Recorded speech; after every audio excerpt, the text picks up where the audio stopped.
Bismillahirrahmanirrahim. Assalamu alaikum, students. Today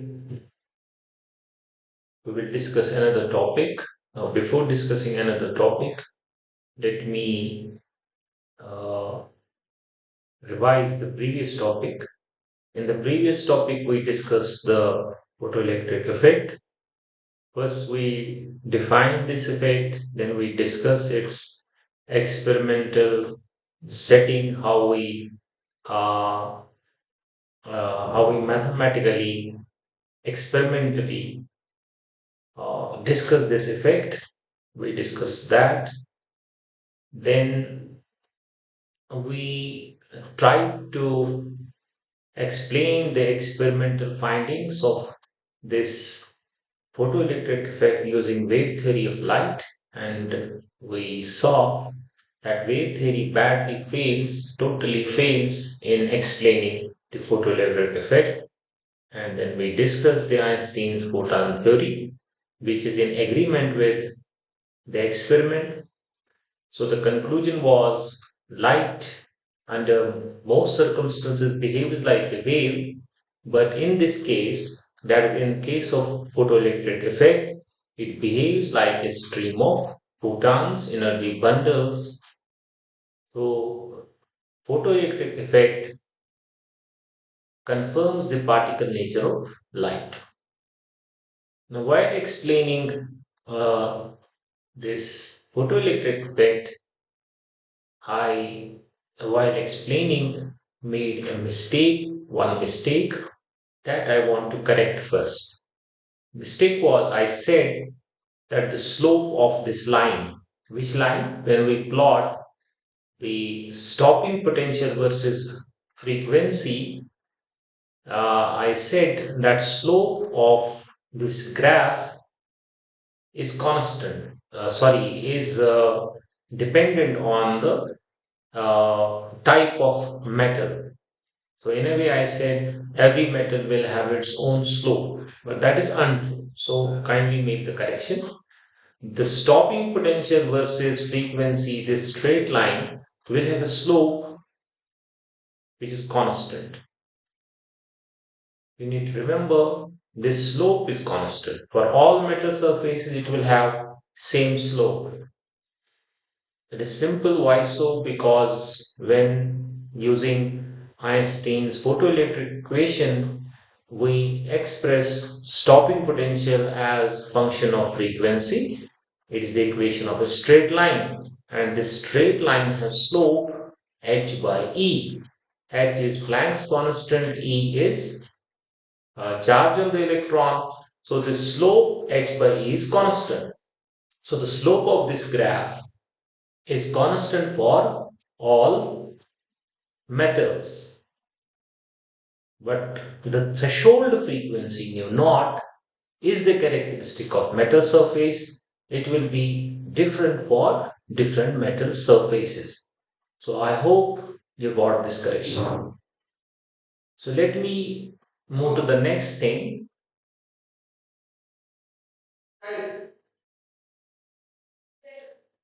So let me first get my pen different now. This marker, the highlight marker is. Let me use this color. Okay. So first, I will now discuss some things related to black body radiation. We have already discussed that, but there is some additional information which I am going to explain. Remember, when we discuss the black body spectrum and we plotted those curves,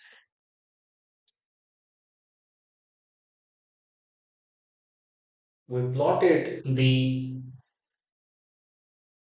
spectral energy density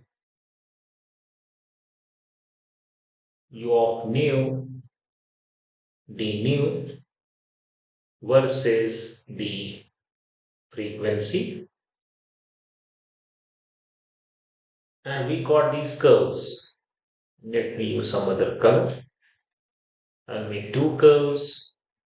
This curve in the temperature of the black body, or for this curve, the example is 1200 Kelvin. Then I made the second curve. I will use another color like this. This is rough. So the temperature of for this curve was 1800 Kelvin. So we made the conclusion that this spectral energy density U nu d nu, as we plot with nu, its peak shifts towards higher frequencies, right? As you increase the temperature, this peak shifts to higher frequencies, right? This was first thing. And second thing, this area under the curve increases with increase in temperature, right? So in this discussion, what is you knew? What is you knew? The I've already explained it. It is the total energy per unit volume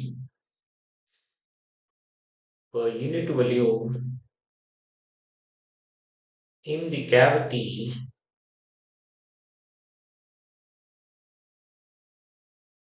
in the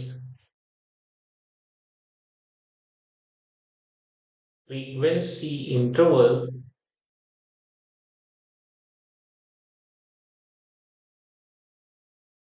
from nu to nu plus d nu. With total energy per unit volume in the cavity in the frequency interval from nu to nu plus d nu. This is my u nu d nu. That is what I have plotted, right? If you talk of just u nu, it is the same thing but in the unit frequency interval. So U of nu is total energy per unit volume in the cavity in the unit frequency interval. So when you multiply this thing by d nu, then it becomes total energy per unit volume in the cavity in the frequency interval from nu to nu plus d nu, right? So this U nu we call energy density because it is total energy per unit volume in the cavity. If we multiply it by du nu, then it is total energy density in the cavity in this particular frequency interval. Without multiplying d nu, it is just energy density in unit frequency interval in the cavity. So it is energy density.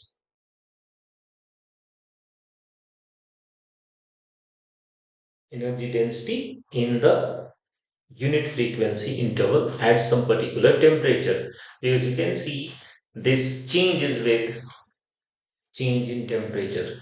So in some books we write this union, for this union we write rho subscript T of nu. That doesn't make the difference, it is just the symbol change. So you need to understand it. Whether you write it rho of T function of nu or you write U of nu, you have to understand it is fundamentally the energy density at some particular temperature in the cavity in unit frequency interval. When you multiply to this quantity d nu, then it becomes the energy density in this particular frequency interval nu to nu plus d nu, right? Now there is one more thing with regard to black body radiation. Let me discuss that. We define the quantity R of T nu. This quantity is called spectral radiancy.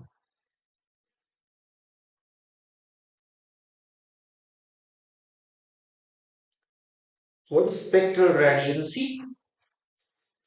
It is defined, let me write it first. Spectral radiancy is defined so that R of T nu function of nu d nu is equal to the energy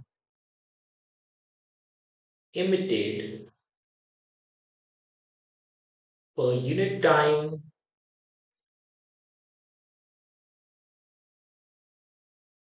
in radiation of frequency in the interval in the interval nu to nu plus d nu from a unit area of the surface at absolute temperature T.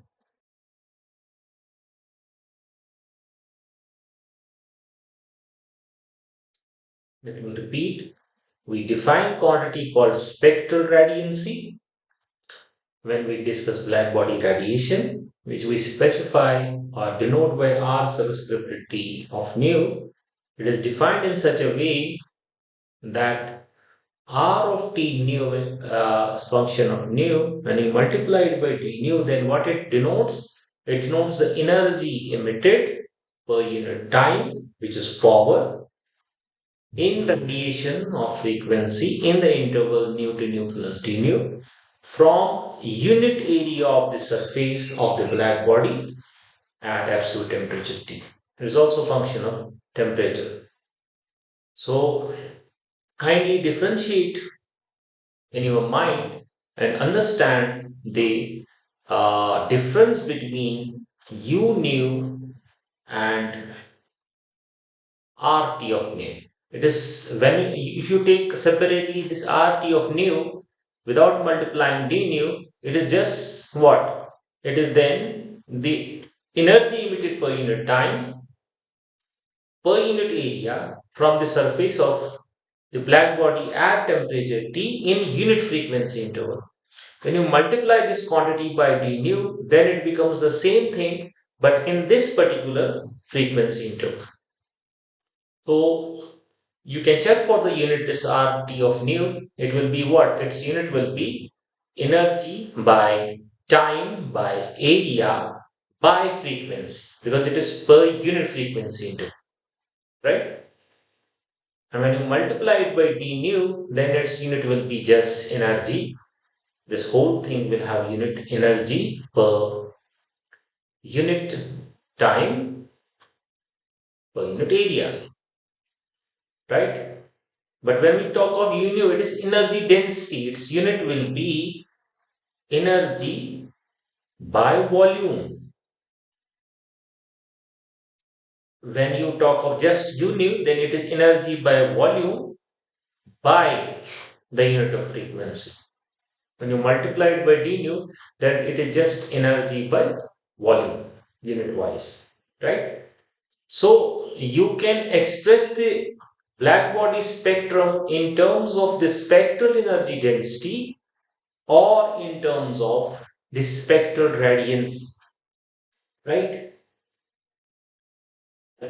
But they are, you need to understand, they are proportional. That means u of nu, that's the spectral energy density. If I write the subscript T, that means I am saying that it is at some particular temperature. That's understood. It is dependent on the temperature of the black body. This is proportional to this spectral radiancy.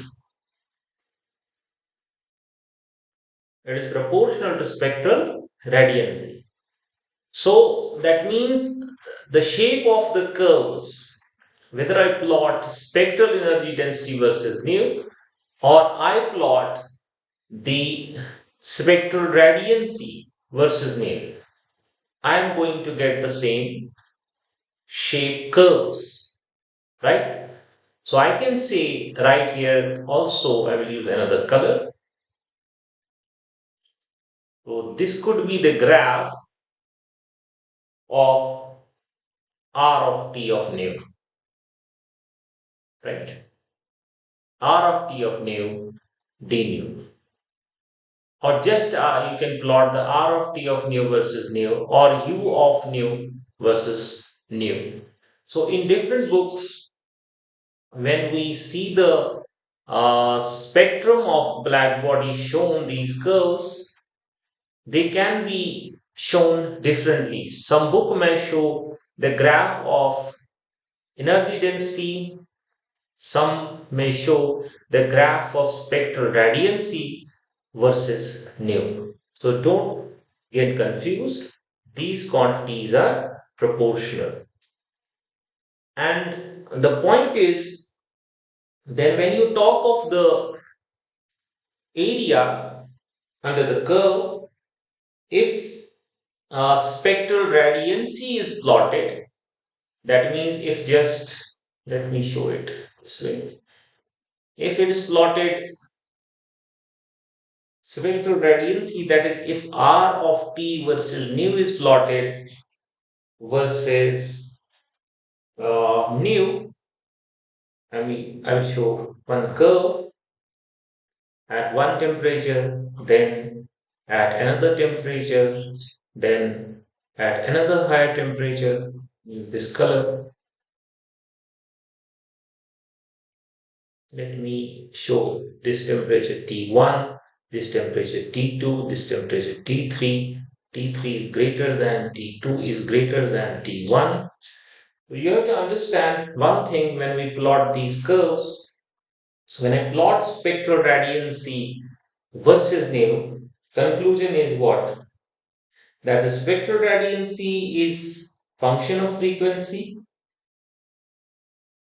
As a function of frequency, when I show it for different temperatures, what happens? The frequency at which the maximum radiancy occurs, the frequency at which the maximum radiancy occurs, increases linearly with increasing temperature. Increases linearly with increasing temperature. The peak shifts to the higher frequency side, and the spectral radiancy at which the maximum radiancy occurs increases linearly with increasing temperature. That you need to understand. And second thing, the total power emitted per square meter of the radiator is the area under curve. What I say? The total power, if I find the area under the curve, that will give me the total power per square meter of the radiator, radiated by the black body per square meter. And that power per square meter of the black body increases very rapidly with temperature, because this area under curve increases rapidly with increasing temperature, right? Then another thing is, if I integrate this spectral radiance RT of nu d nu over all frequencies 0 to infinity, if I integrate this spectral radiancy over all frequencies nu, what I get, the quantity which I get, we call that R of t. That R of t we call radiancy.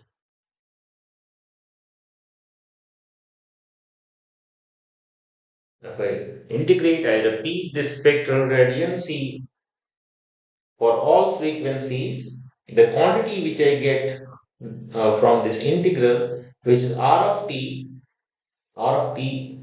means that at particular temperature. This is called radiancy. This radiancy is what?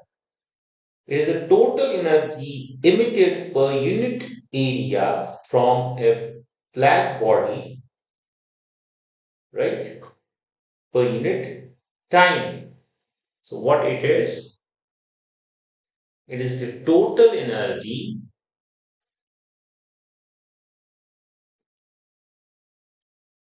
emitted per unit area, or first we write the time. Total energy emitted per unit time per unit area, per unit area from a black body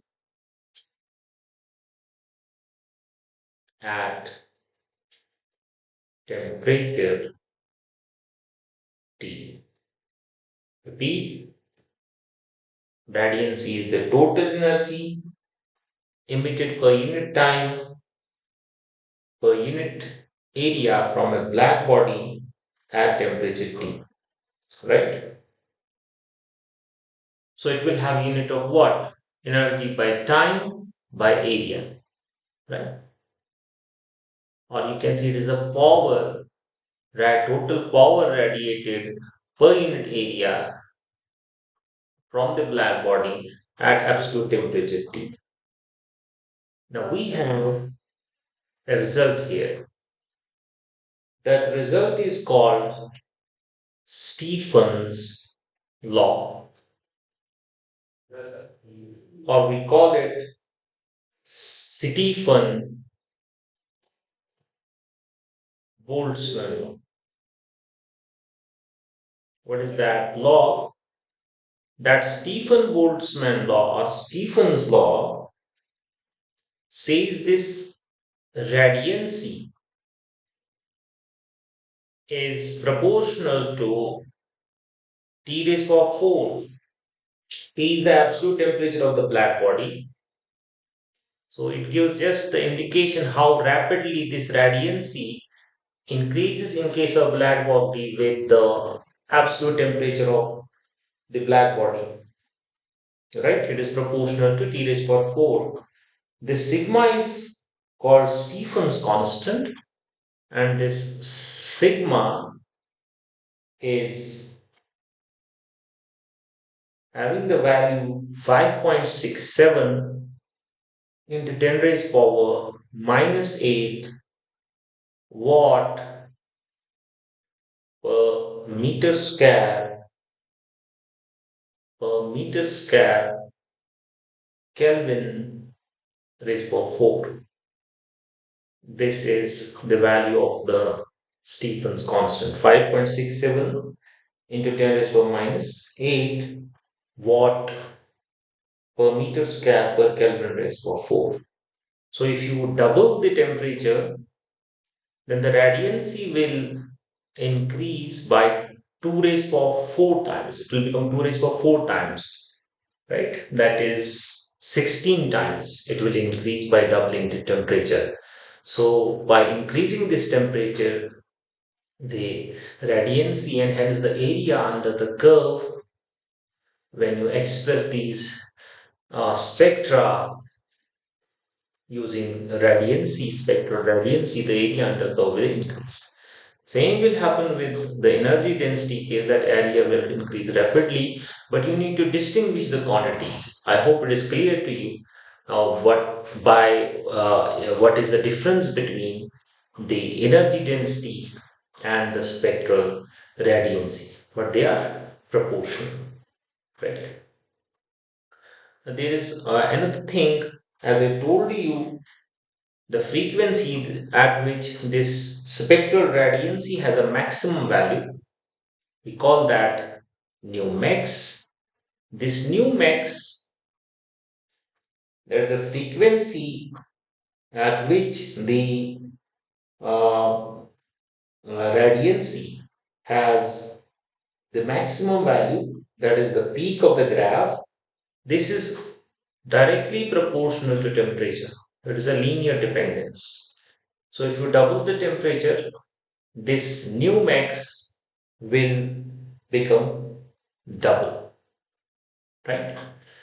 And if you decrease the temperature, what will happen? New max will shift to smaller frequencies. So that means as you change the temperature, this peak in this graph is going to displace. Now, this proportionality, that this new max is proportional to absolute temperature of the black body, this result is called Wein's displacement law.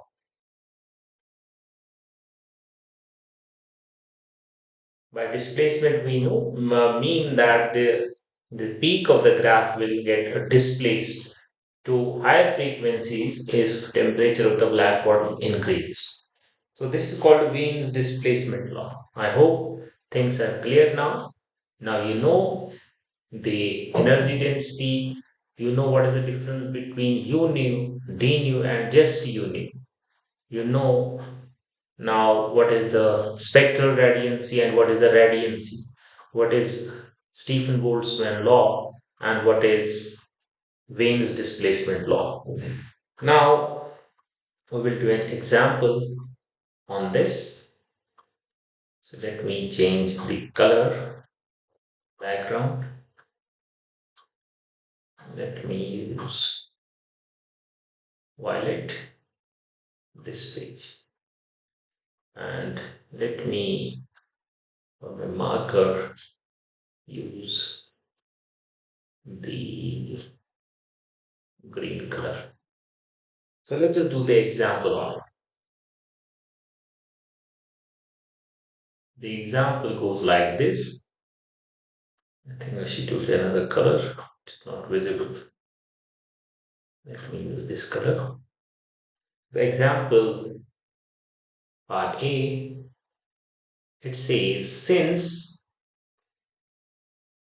lambda nu is c, the constant velocity of light,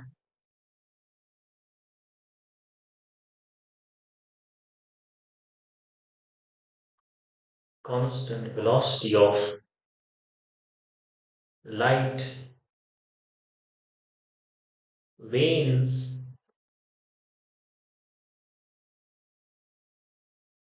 displacement law can also be put in the form lambda max p is constant, where lambda max is the wavelength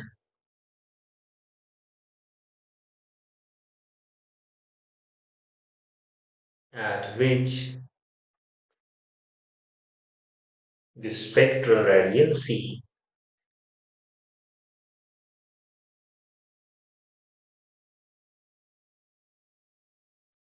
has its maximum value for a particular temperature T, right? The experimentally determined value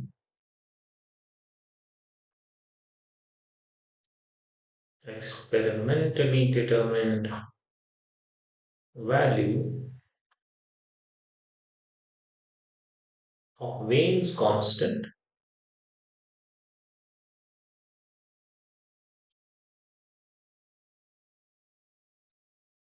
Wayne's constant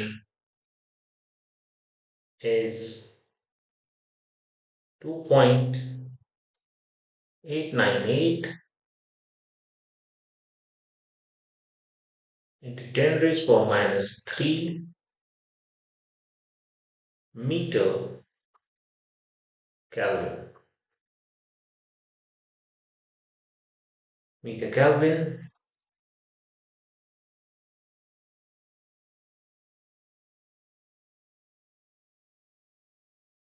Then the question says if we assume that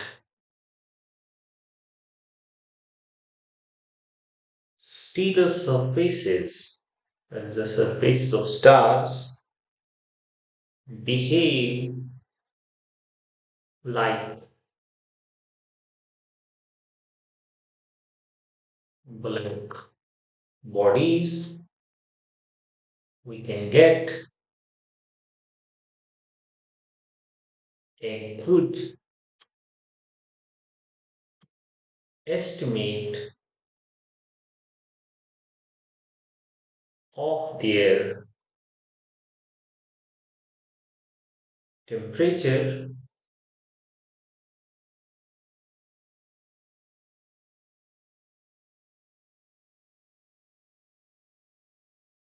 by measuring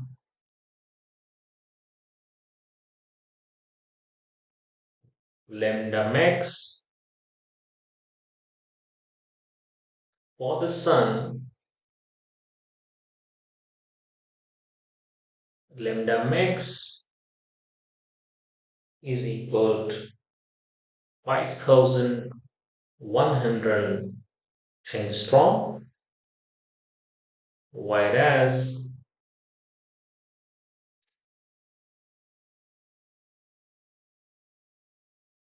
whereas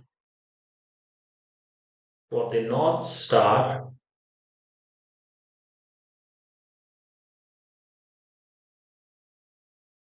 lambda max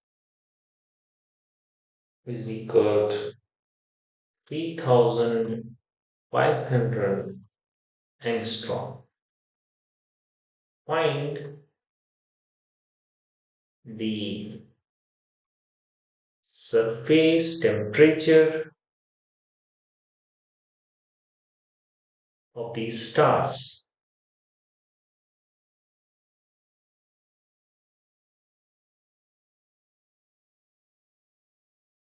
One angstrom is equal to 10 raised power minus 10 meter. So let me check the question, then I will explain. The question says since lambda nu is c, the constant velocity of light, Wayne's displacement law can also be put in the form lambda max t is constant, where lambda max is the wavelength at which the spectral radiancy has its maximum value for a particular temperature T. The experimentally determined value of Wayne's constant is 2.898 into 10 raised to the minus 3 meter Kelvin. Then, if we assume that the stellar surfaces behave like black bodies, we can get a good estimate of their temperature by measuring lambda max. For the sun, lambda max is equal to 5,100 angstrom, whereas for the North Star, it is 3,500 angstrom. Find the surface temperature of these stars. 1 angstrom is 10 to the minus 10 meter. So we have discussed first the Wayne's displacement law, where we said nu max is proportional to t. So in this equation, if you write it equality in the form of an equality, then there will be some constant of proportionality, right? Now we know that frequency of radiation and wavelength and speed are connected through this relation. Lambda nu is equal to c. C is the speed of light, nu is frequency, and lambda is wavelength. So you can put this wavelength, this Wayne's displacement law in terms of wavelength also.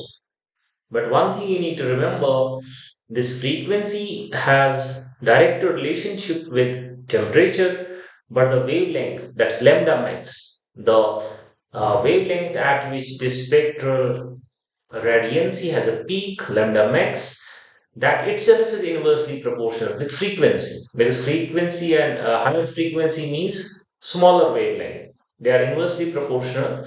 So lambda max will be inversely proportional with temperature. So when we express Wayne's displacement law in terms of lambda max, we write it lambda max T product is equal to constant. That indicates these two quantities, that is lambda max and absolute temperature of a black body, are inversely proportional. Now this constant here is called the Wayne's constant, and it has this experimentally determined value. Now question is saying that if we assume that the star surfaces behave like black bodies, so by measuring lambda max, we can estimate their surface temperature. So it is given that the lambda max for Sun is 5100 angstrom, where 1 angstrom is 10 to the power minus 10 meter, and for North Star, its lambda max is 3500 angstrom. So we are supposed to find surface temperature of these stars. So let us do that. Let me change this color now, this page. So solution, it is simple. For the sun,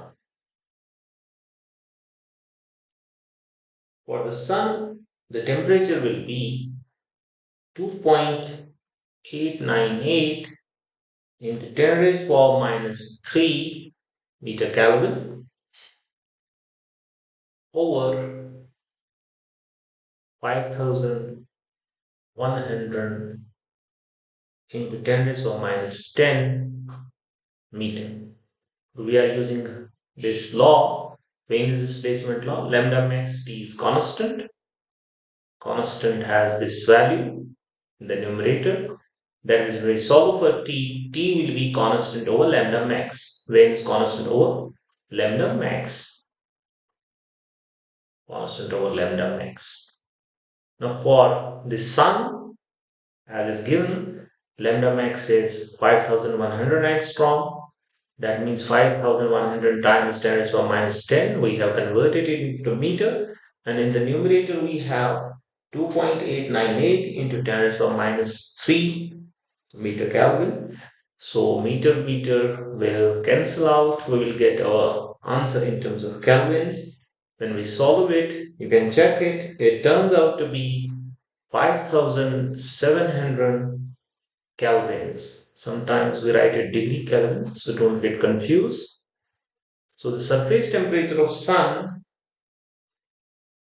is 5700 Kelvin, degrees Kelvin or Kelvin, right?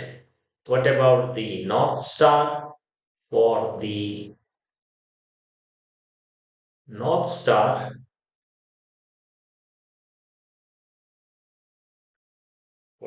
Star, T is constant is same, 2.898 into 10 raised power minus 3 meter Kelvin over lambda max for North Star, which is 3500 angstrom. We multiply by 10 raised power minus 10 in order to make it meter. So it is 2.898 multiplied by 10 to the power minus 3 meter Kelvin over 3500 times 10 to the power minus 10 meter. When you solve it, it is 8300 Kelvin or degrees Kelvin. So this is the temperature of the, what happened to this? This is the temperature of the North Star, 8300 Kelvin. Please check these calculations at home. Check the calculations. So you can see at 5700 Kelvin, the sun's surface is near the temperature at which the greatest part of its radiation lies within the visible region of the spectrum. This suggests that over the ages of human evolution, our eyes have adapted to the sun to become most sensitive to those wavelengths which it radiates most intensely. Right? So let me do, it was the first part of this example or question. Let me do part B. Let me do part B. Let me change the color of my background. Let me use blue now, this page. So let me again use this color. So part B says using Stefan's law, which we have discussed, and the temperatures just obtained. Just obtained means in part A, we have solved for the temperature of sun and the temperature of the North Star. Determine the power radiated from 1 centimeter square of circular surface. So understand the question. We have solved for temperature of the sun and surface temperature of the North Star. Now we have before us the Stephen's law. This is our Stephen's law. So the question says calculate the power radiated from the surfaces of these stars from 1 centimeter square surface. So let us solve. Solution for the sun. Stephen's law says this power radiated per unit area is sigma t raised to power 4, which is, we put the value of sigma 5.67 into 10 raised to power minus 8 watt per meter square, Kelvin raised to power 4. Then we have to multiply it by the surface temperature of sun in kelvins, which is 5700 degree kelvins. Then I have the power t raised to power 4. So it is 5.67 into 10 raised to power minus 8 watt per meter square, Kelvin raised to power 4 times 5700 Kelvin raised to power 4. So when I solve it, this will give me 5.9 into 10 raised to power 7 watt per meter square. 5.9 into 10 raised to 7 watt per meter square. So that means 5.9 into 10 raised to 7 watts power is radiated from the sun per meter square surface of the sun. But the question is asking calculate the power radiated from 1 centimeter square. So we have to make the conversion here. Remember, 1 meter is 10 raised to 2 centimeter. That means 1 meter is 100 centimeter. When you use this in this particular number, in this solution, you make the conversion. you will get it is approximately 6,000 watt per centimeter square. So this is the answer for sun. So power radiated by the surface of the sun per centimeter square is 6,000 watt. Check the calculation. Check the calculation. So it is 6,000 watt per centimeter square. Let us do for North Star. Let me change the background this page. So I will use again this color. For the North Star,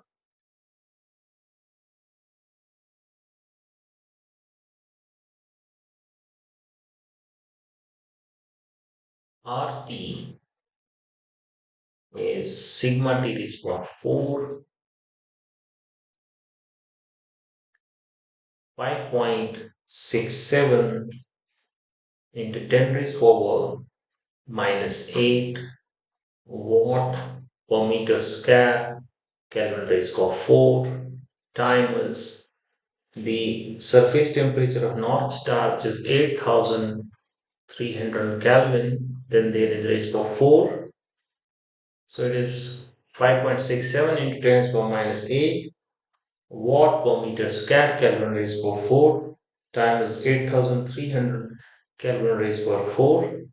So it turns out to be 2.71 into 10 raised power 8 watt per meter square, but we have to find per centimeter square. So when we make the